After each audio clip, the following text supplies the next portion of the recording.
Hello student, today's our lecture is study of solar pond. Solar pond, a natural or artificial body of water for collecting and absorbing solar radiation energy and storing it as heat. Thus a solar pond combines solar energy collection and sensible heat storage. The simplest type of solar pond is very shallow, about 5 to 10 centimeter deep, with radiation absorbing black plastic at the bottom. A bed of insulating material under the pond minimizes loss of heat to the ground. A core cover made of transparent fiberglass over the pond permits entry of solar radiation but reduces loss by radiation and convection. It is in suitable climate, all the pond water can become hot enough for use in space heating and agricultural and other processes. In shallow solar pond, the water soon acquires a fairly uniform temperature. आता आपल्याला माहिती आहे की आपल्याकडे काय आहे, पाणी भरपूर प्रमाणात उपलब्ध आहे, पण ते पाणी पिण्यायोग्य नाही आहे. समुद्राचं पाणी बघा, समुद्राचं पाणी पिण्यायोग्य आहे का? नाही. म्हणजे आपल्या अर्थवर जवळजवळ 71% जरी पाण्याचा साठा असला तरी पोटेबल वॉटर म्हणजे जे पिण्यायोग्य पाणी जे आहे ते आपल्याकडे कमी आहे. मग आपल्याला असे सोलार पॉन्ड तयार करून जर सूर्याच्या उष्णतेपासून म्हणजे सन रेडिएशनपासून आपल्याला सोलार रेडिएशनची एंट्री त्या पाण्यात झाल्यामुळे ते पाणी जर पिण्यायोग्य होत असेल किंवा ते बाकीच्या ॲग्रिकल्चरल वर्कसाठी जरी आपल्याला ते वापरता आलं तरी आपल्याला ते वापरता येणं शक्य होईल का? तर सोलार पॉन्ड त्यासाठी तयार केले गेले आहेत की जे पाणी सॉल्टी वॉटर जर असेल, पाण्यामध्ये क्षार जास्त असेल तर असं पाणी आपण शेतामध्ये सुद्धा वापरू शकत नाही, त्याचे क्षार आपल्याला कमी करावे लागतात. तर सूर्यकिरणाचा म्हणजे सोलार रेडिएशनचा वापर करून जर आपल्याला ते पाणी ॲग्रिकल्चरल वर्कसाठी किंवा अदर प्रोसेससाठी जर वापरता आलं तर त्यासाठी आपल्याला सोलार पॉन्ड बनवायचे. मग सोलार पॉन्ड म्हणजे काय? तर सोलार पॉन्ड म्हणजे जसे आपण फार्म पॉन्ड बनवतो की ज्यामध्ये पाणी स्टोअर करतो, तसंच एक आर्टिफिशियल आपल्याला एक पॉन्ड तयार करायचं आहे आणि त्यामध्ये पाणी साठवायचं आहे. पण ते पाणी असं जर साल्टी वॉटर असेल तर त्यामध्ये सूर्यकिरणाची एंट्री होईल. खाली आपण त्याला ब्लॅक कलरचं प्लास्टिक वापरणार आहोत, सेम फार्म पॉन्डसारखं.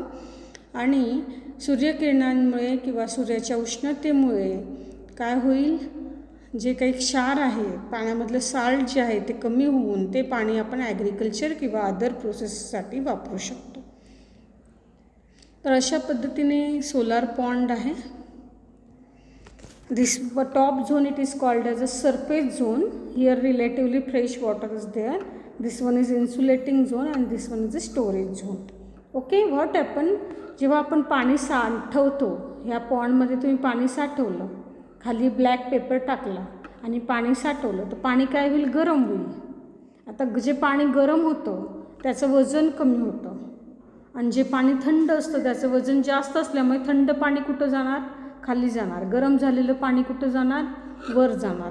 म्हणजे असं गरम पाण्याचं सर्क्युलेशन सुरू राहतं, कारण गरम जर पाणी असेल तर त्याचं वजन कमी झाल्यामुळे ते आपोआप टॉपला येणार. आणि जरी सूर्याची किरणं पडली पाण्यावर तरी पाणी गरम होणार. ते पाणीचे मध्ये मॉलिक्युल्स असतात, ते एक मॉलिक्यूल दुसऱ्या मॉलिक्यूलला हिट देत जातं आणि हळूहळू पूर्ण पाणी हे गरम होतं. आणि गरम झाल्यामुळे काय होणार आहे, क्षार जे आहे पाण्यामध्ये, saturated salt water. Salt water म्हणजे काय, जे क्षार जे आहे ते सगळे खाली बसणार आहे आणि गरम झालेलं पाणी, त्याचे क्षार कमी झाले, वजन कमी झालं, ते वर येणार आहे. ते पाणी फ्रेश वॉटर असेल. आणि सॅच्युरेटेड सॉल्ट वॉटर म्हणजे क्षारयुक्त पाणी हे खाली असेल. इथं 2-3 झोन आपोआप तयार झालेले आहे. Why there are 3 zones? Because the water, due to water heating there are 3 zones. First one is the surface zone, second one is the insulating zone and third one is a storage zone. Okay, storage zone means whatever the salt present in the water, it will goes at the bottom, and the heat here, this water, it will absorb the heat, and this heat, due to the heat, the water becomes hot. Hot water loses its weight, it will be remain at the top, and the cold water goes to the bottom. Likewise, there is a circulation of the water. Here cool water in and hot water out. There are this one is a cool water and this one is a hot water. गरम झालेलं पाणी बाहेर पडेल, थंड झालेली पाणी त्याचा जागा घेईल. There are the two outlets, cool water in, hot water out. In a deeper pond also temperature variation generally exists. Loss of heat from the surface at night results in circulation of water by convection. This situation is changed if the pond contains salt water at the bottom with a layer of fresh water above it. Because of its salt content, the solar pond bottom water is more dense than the cooler fresh water at the top, and hence it does not tend to rise. Salty water कसं असतं, जड असतं. ज्या पाण्यामध्ये क्षार जास्त आहे ते पाणी काय होतं, जड होतं. जड झाल्यामुळे ते खालीच राहतं, ते वर जात नाही. पण जे पाणी मधले क्षार कमी झालेले आहेत, जे गरम झालेलं आहे, त्याचे क्षार कमी झाले, ते वर जाणार, कारण त्याचं वजन कमी झाले आहे. This circulation is due to convection. There is a change in a specific gravity of water due to the heating. The water which contains salt, it will having more specific gravity, it will remain at the bottom, and the fresh water which doesn't contain the salt, it will goes at the top.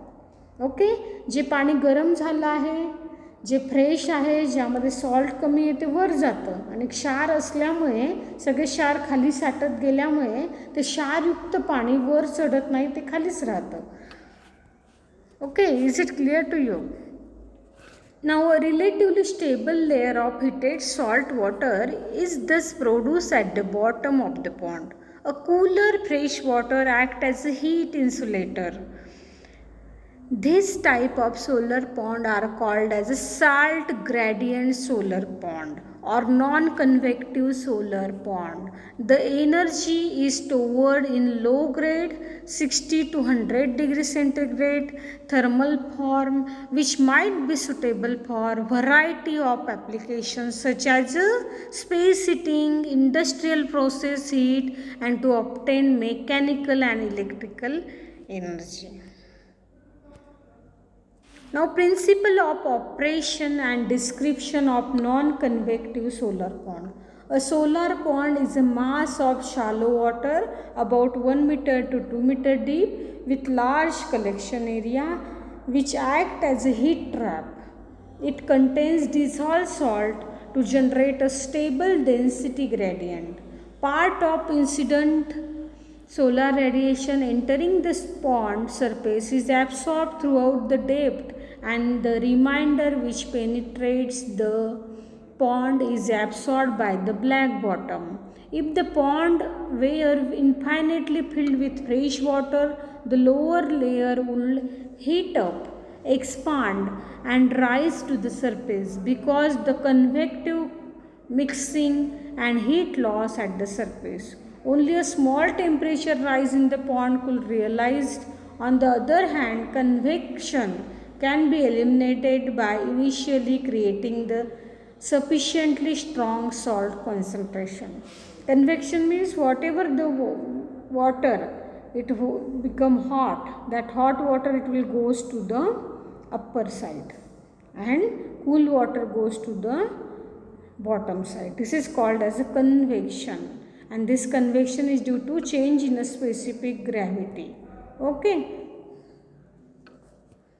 गरम पाणी वर जातं कारण त्याचं वजन कमी झालेलं असतं. थंड पाणी जड असतं, परत त्या थंड पाण्यामध्ये क्षार पण आहे, त्याच्यामुळे ते खाली येतं आहे, आणि गरम झालेलं पाणी वर जातं आहे. In this case thermal expansion in the hotter lower layers is insufficient to destabilize the pond. With convection suppressed, the heat is lost from the lower layer only by conduction. Because of the relatively low conductivity, the water acts as an insulator and permits high temperature over 90 degree centigrade to develop in the bottom layer. जसजसं सूर्यकिरणाची तीव्रता वाढत जाते तसतसं पाण्याचं temperature तापमानसुद्धा वाढत जातं आणि खाली जो बॉटम लेअर आहे जो आपण ब्लॅक कलर वापरला आहे तिथं पेपर ब्लॅक कलरचं प्लॅस्टिक पेपर वापरल्यामुळे तो खाली हीट जाऊ शकत नाही आहे. त्याच्यामुळे पाण्याचं टेम्परेचर आणखी वाढत जातात. जर सूर्याची तीव्रता सूर्यकिरणांची तीव्रता जर वाढत जाईल तर पाण्याचं तापमानसुद्धा जास्तीत जास्त वाढत जाते. At the bottom of the pond thick durable plastic liner is laid. At the bottom of the pond, a thick durable plastic liner is laid. Materials used for liner include butyl rubber, a black polyethylene, a Haplon reinforced with nylon mesh, salt like magnesium chloride, sodium chloride or sodium nitrate are dissolved in water. The concentration varying from 20 to 30% at the bottom to almost zero at the top. जे काही पाण्यात विरघळलेले sodium chloride असेल, sodium nitrate असेल, magnesium chloride असेल, ज्याला आपण salt म्हणतो, की पाण्यामध्ये क्षार आहे असं म्हणतो, ते सगळे क्षार खाली बसलेले आढळतात. 20 ते 30% क्षार हे खाली बसलेले आढळतात आणि वरच्या पाण्यामध्ये मात्र 0% साल्ट आढळतात. म्हणजे जे वरती जे पाणी आहे ते वरचं पाणी आपण ॲग्रिकल्चरल वर्कसाठी सुद्धा वापरू शकतो. म्हणजे शेतामध्ये जर तुमच्या असा पॉन्ड असेल तर ॲटोमॅटिकली अशा पद्धतीने वरचं पाणी काय होतं आहे त्यातले क्षार कमी होत आहेत गरम झाल्यामुळे आणि खाली मात्र क्षार साठलेले दिसत आहेत. पांढरा थर क्षाराचा तयार झालेला दिसतो आहे. त्याच्यामुळे जरी तुमच्याकडे फार्म पॉन्ड असेल तरी तो सोलार पॉन्डसारखा जर तुम्ही त्याला ट्रीट केला तर वरचं जे पाणी आहे गरम झालेलं पाणी वरती राहतं आहे आणि थंड पाणी क्षार युक्त पाणी खाली बसतं आहे. त्याच्यामुळे वरचं पाणी हे ॲग्रिकल्चरल वर्कसाठी सुटेबल आहे. जरी तुमच्या पाण्यात क्षार असले तरी वरती गरम फार्म पॉन्डमध्ये जे पाणी असणार आहे ते पाणी सूर्यकिरणांमुळे गरम होऊन त्या पाण्यातले क्षार काय झाले कमी झाले आणि सगळे क्षार खाली बसणार आहे आणि वरती जे पाणी राहील ते तुम्ही ॲग्रिकल्चरल वर्कसाठी वापरू शकता.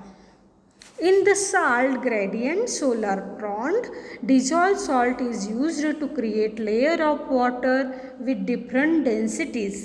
The more salt, the dense water, the concentration of the salt at the surface is low. वरती काय असेल सरफेसला कॉन्सन्ट्रेशन ऑफ सॉल्ट वरच्या बाजूला लो असेल, low concentration salt water. And the concentration of the salt at the surface is low, usually less than 5% by weight, and thus the water is relatively light. The salt concentration steadily increases with depth until at the bottom where it is very high, around 20%. Thus the solar pond has 3 zones with following salinity with depth. 3 zone आपोआप तयार होत आहेत त्या solar पॉन्डमध्ये पाण्याचे. तर 3 झोनमध्ये वरचा जो लेअर असतो त्याच्यामध्ये सॉल्ट पर्सेंटेज हे कमी आहे. 5% कमी सॉल्ट पर्सेंटेज वरच्या लेअरमध्ये राहत आहेत. मिडल झोनला आपण नॉन कन्व्हेक्टिव्ह झोन म्हणणार आहोत. तिथं थोडंसं सॉल्टचं प्रमाण वाढतं आहे पण तरीसुद्धा ते वापरणे योग्य आहे. मात्र बॉटमचा जो स्टोरेज झोन आहे तिथं आपल्याला 20% जास्त कॉन्सन्ट्रेशन आढळतं आहे. म्हणजे सगळे क्षार खाली साठत आहेत आणि वरचं पाणी आपण वापरू शकतो. म्हणजे 3 झोन तयार झाले. किती झोन तयार झाले? 3 झोन. वरचा झोन कुठला होईल? Surface zone. हा झोन कुठला आहे? Surface zone. दुसरा झोन नॉन कन्व्हेक्टिव्ह झोन आहे. तिसरा झोन स्टोरेज झोन. असे 3 झोन त्या फॉर्म पॉन्डमध्ये तयार झालेले आहेत. तर जो काही surface convectivity zone or upper convective zone 0.3 to 0.5 meter, salinity is less than 5%. Then second zone is non-convective zone 1 to 1.5 meter, salinity increases with depth. Third one is a storage zone lower convective zone 1.5 to 2 meter, and salinity is more than 20% or near to 20%. At the bottom is the storage zone, which is typically 1 to 2 meter deep, but can be as little as half a meter or as much as several meter deep. The surface convective zone usually has a small thickness around 10 to 20 centimeter. It has low uniform concentration, which is close to zero, and temperature uniformly close to the ambient air temperature. Now these are the three zones: upper convective zone, non-convective zone, and lower convective zone. Now the non-convective zone is much thicker. See, this non-convective zone is much thicker. This one is a non-convective zone, this one is a more thicker zone, and occupies more than half depth of the pond. Both concentration and temperature increases with depth in it. The layer mainly as an insulating layer and reduces heat loss in the upward direction. This part acts as a thermal storage, as some of the heat collection also takes place in this zone. In lower convective zone or storage zone, both the concentration and temperature are nearly constant. म्हणजे खालचा जो storage zone आहे तिथे temperature पण आणि concentration हे constant राहणार आहे. It serves as the main heat collection as well as the thermal storage medium. The deeper the zone, the more heat is stored. The lowest zone traps heat for the long period. The advantage of salt gradient. Solar ponds are, कशासाठी वापरायचा मग solar pond? They can be tapped for energy at night as well as during the day. Even during long periods of clouds over or even ice cover, the stored energy is still available. The solar pond is non-convecting. The warm water state below. इथं बघा तुम्हाला दाखवलं आहे. This one is a glass cover. असं पण बनवतात solar pond. एका घर आपण पॉन्ड तयार करायचं, त्याच्यावरती ग्लास कव्हर आपण ठेवू शकतो. इथं very low salt concentration, lower salt concentration, higher salt concentration black सरफेसने पेंट केलेलं आहे त्याला, की जेणेकरून जे पाणी आपण स्टोअर करून ठेवलं आहे ते सूर्याच्या किरणामुळे त्यातले साल्ट जे आहे ते सगळे खालीच राहत आहेत आणि वरती राहिलेलं पाणी आपण ॲग्रिकल्चरल पर्पजसाठी वापरू शकतो. म्हणजे पाण्यामधले क्षार कमी करण्यासाठी, सॉल्ट कॉन्सन्ट्रेशन कमी करण्यासाठी या सोलार पॉन्डचा भविष्यात नक्कीच उपयोग होणार आहे. कारण आपल्याकडे पाणी अवेलेबल आहे, पण ते पाणी आपण ॲग्रिकल्चर पर्पजसाठी वापरू शकत नाही, कारण त्याच्यामध्ये साल्ट कॉन्सन्ट्रेशन जास्त आहे. पण मग साल्ट कॉन्सन्ट्रेशन कमी करण्यासाठी टेक्निक म्हणजे सोलार पॉन्ड हे आहे. Some heat is still lost by conduction to the surface, but this process is much weaker than convection. Lower waters may even warm up to and above the boiling point of the pure water. The highest temperature even recorded in solar pond is 108 degrees centigrade. Fill in the blanks ला विचारतात असे प्रश्न की the highest temperature even recorded in solar pond is 108 degree centigrade. 100 degree सेंटीग्रेडला पाणी boil होतं आणि त्या सोलार पॉन्डमध्ये जवळजवळ बॉइलिंग टेम्परेचरपेक्षा जास्त टेम्परेचर आढळलं आहे. Depending on the location, water clarity and temperature, the solar pond can capture 10 to 20% of solar energy. Hence each square meter of the pond surface area can supply 1/2 to 2 gigajoules of thermal energy per year at temperature of 40 degree centigrade to 80 degree centigrade. म्हणजे heat जनरेशनसाठी सुद्धा solar पॉन्डचा उपयोग होतो. तुम्हाला आता त्याचे diagram वगैरे व्यवस्थित लक्षात घ्यायचे आहे, त्याच्यावर शॉर्ट नोट तयार करायची आहे छानपैकी, आणि त्याच्यावर काय काय फिल इन द ब्लँक्स विचारले जातील त्या दृष्टीने विचार करायचा आहे. Okay, thank you.